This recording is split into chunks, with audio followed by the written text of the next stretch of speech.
खुलुमबाय गोजोन फुंबिलि बयनिसिमबो नोंथांमोनखौ आंनि चेनेलाव गासैखौबो बरायनाय बावहरग्रोनाय थाबाय आसा खालामो नोंथांमोना खौरांखौ नायनानै मोजां मोनगोन 2022 मायथाइनि बिधानसभा बिसायख'थिखौ नोजोर बोनानै गावबागाव राजखान्थि दोलोफ्रा बिसायख'थिनि थाखाय जानजि खाफ्रादोंसै बेखौ नोजोर होनानै फैगौ 21 फेब्रुवारियाव इउपिपिएल लाइमोन गांखंआ उदालगुरिनिफ्राय जागायनानै क'क्राझार जिल्लासिम मोनसे गेदेरथार कार रेली हाबाफारि लानो थाखाय फोसावदों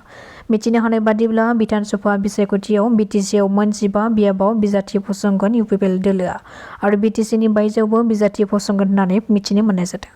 इउपिपिएल दोलोआ बे खेबनि बिधानसभा बिसायख'थियाव रावबो दोलोजों एलायन्स जायाबालानो हारसिङै बिसायख'थि गेलेगोन होननानैबो सुलुंनिफ्राय मिथिनो मोननाय जादों तामुलपुर जिल्लानि नाग्रिजुलि बाल्थिं दैमायाव सासे हिन्जावसानि गोथै देहाखौ बोखांनो हादों खौरां मोननाय बादिब्ला बे थैनाय हिन्जावसानि गोथै देहाखौ नाग्रिजुलि थानानि बेन्दोंआव थानाय फालुकमारि गामिनि 6 थाखोनि फरायसुलि 13 बोसोर बैसोनि भबानी दास होननानै सिनायथिनो हादों खौरां मोननाय बादिब्ला बे थैनाय सिख्लानि खोमानि खोनानाय गोहोआ एसे खममोन शिवरात्रि फोरबोआव थांनानै फैफिननाय समावनो सोरबा दुथां सुबुंफोरा हरनि समाव जिनाहारि खालामनानै बुथारनानै गालांनायनि सन्देह खालामदों जायगानि सुबुंफोरा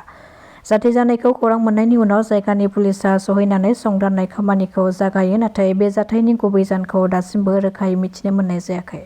आसाम बिधानसभा बिसायख'थिनि सिगांनो कंग्रेस दोलोनि गेदेर खहा बे खेबाव आसाम प्रदेश कंग्रेस कमिटिनि बारग' आफादगिरि भुपेन बराया कंग्रेस दोलोखौ एंगारबाय कंग्रेस दोलोखौ एंगारनाय बाथ्राखौ समाजारि बिजोङाव रोखा खालामदों भुपेन बराया मैया फुंनि समाव बिथांनि दोलो एंगारनाया गोसारनायनि उनाव भुपेन बरानि न'आव थांनानै कंग्रेसनि माखासे दैदेनगिरिफ्रा सावरायहैदों मैयानि फुंनि समाव नेशनेल कंग्रेसनि आफादगिरि मल्लिकार्जुन खारगे आरो राहुल गान्धीनो गावनि दोलो एंगारनायनि लाइजामखौ लिरहरनानै भुपेन बराया कंग्रेस दोलोखौ एंगारो बे जाथाया कंग्रेस दोलोनि गेजेराव गोबां सोमोनांहोदों गोबाव समनिफ्रायनो बेरेखा हान्जानि गेजेराव सोलिबाय थानाय गोरोबलायै आरो माखासे जाहोनफोरनि सायाव गोजोननाय गैयै फोरमायदों भुपेन बराया खौरां मोननाय बादिब्ला आसाम प्रदेश कंग्रेस कमिटिनि बारग' आफादगिरि भुपेन बराया दोलो एंगारनायनि उनाव बिजेपि दोलोआव हाबनायनि इसारा दङ बेखौ लानानै आसामनि गिबि मन्थ्रि डक्टर हिमन्त बिश्व शर्मा बिथाङा भुपेन बरानि न'आव थांनानै सावरायहैनायजों लोगोसे आरो जुदि बिथाङा बिजेपि दोलोआव फैयोब्ला बिथांनि थाखाय आं मोननै बियाबखौ थिनानै दोनखादों होननानै गावनि बिबुंथिनि गेजेरजों फोरमायदों गिबि मन्थ्रिया सिजौ बर' सावथुनाव साबसिन नेगेटिभ रल खालामनानै बर' सावथुन मुलुगनि फावखुंगुर जयन्त नार्जारिया बावैसो फोसावजानाय द 9 आसाम स्टेट फिल्म एवार्डनि थाखाय सायख'जादोंमोन बे फोसावनाय बादियै बिथाङा द स्वीडेन इउसुफ बान्था आरो सिनेमाट'ग्राफार प्रदीप दैमारिया नलिन दुवारा बान्थाखौ हादोरसा बेंगिरि लक्ष्मण प्रसाद आचार्यनिफ्राय आजावबाय आसामनि गिबि मन्थ्रि डक्टर हिमन्त बिश्व शर्माया मैया तामुलपुर जिल्लायाव आत्मनिर्भर आसाम 2.0 नि गेजेरजों 75,000 रांनि चेक बिलाइ राननानै होदों गासै 4,768 सुबुंफोरनो चेकखौ राननानै होनाय जायो बे रांखौ फारियै तामुलपुर उदालगुरि आरो बाक्सा मोनथाम जिल्लानि सुबुंफोरनो राननानै होदों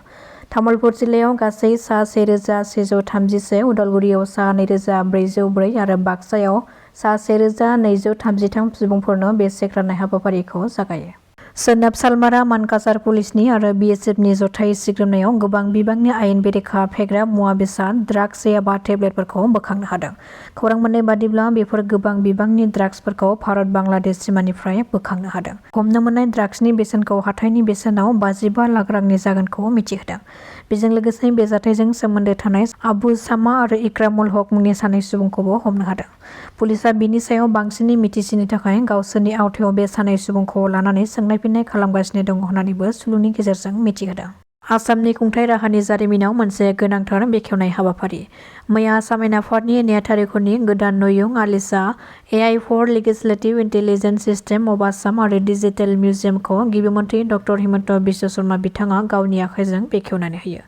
मैयानि बे बेखेवनाय हाबाफारियाव बुंथिगिरि बिश्वजित दैमारी पार्लियामेन्टारि एफेयार्स मन्थ्रि चन्द्र महन पाटवारी आरो लेङाइ बुंथिगिरि डक्टर नमल ममिन बिथांमोना बाहागो लानायखौ नुनो मोननाय जादों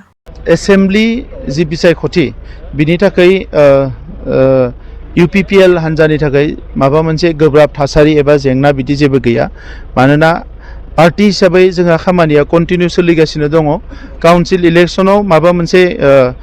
गोरोन्थि मोनसे जाबाय एबा थासारि मोनसे जाबाय बेबायदि जायनि थाखाय माखासे जिनिसा नांगौ बायदि जायाखै नाथाय रायजो राजाफोरनि जि मेन्डेट बेखौ जों एक्सेप्ट खालामदों आरो इउपिपिएल हान्जाया गोलाव समनि मोनसे मिशन आरो भिजन लानानै खामानि मावदों बेवहाय गोजोन गायसननाय माहारिनि सोरगिदिं जौगानाय लाइमोनफोरनि सोलोंथाइ बिथिङाव जौगानाय स्पर्ट्स बिथिङाव जौगानाय जोंनि थुनलाइ आरो हारिमु बिथिङाव जौगानाय गासैबो बाथ्राफोरखौ लानानै बर' गोरोबथानि गासैबो इमप्लिमेन्ट जानाय बेखौ लानानै जों खामानि मावबाय थादों दा नंखायनो इउपिपिएल हान्जा हिसाबै जोंहा जेबो साननांगौ गैया नैबे फैबाय थानाय बिसायख'थियाव 15 समस्तिनि मादाव बांसिन समस्तिखौनो इउपिपिएलआ मोनगोन बेयो रोखा बेवहाय जेबो गोनो गोथो गैया दा जोङो 15टा समस्तियाव जोंनि माखासे बुथ आरो